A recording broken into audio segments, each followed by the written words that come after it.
দেশবাসীর কাছে নৈহাটি মানে বন্দে মাতারা মহামন্ত্রের স্রষ্টা সাহিত্য সম্রাট ঋষি বঙ্কিমচন্দ্রের পূর্ণ জন্মভূমি। সেখানে আমি গেছিলাম। আমি নৈহাটির পাশেই ভাটপাড়াতে থাকি, তাই আমাদের বেশি সময় লাগে না।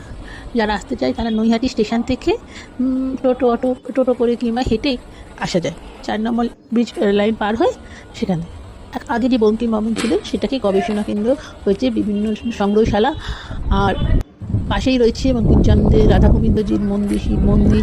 সেখানে নিত্য রাধা গোবিন্দের পুজো হয়, শিব ঠাকুরের পুজো হয়।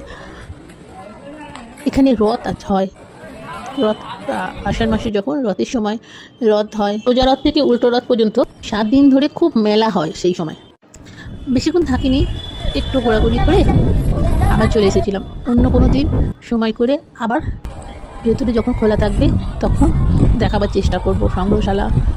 এটাই হচ্ছে সেই রাধা গোবিন্দজির মন্দির। মন্দির এখনও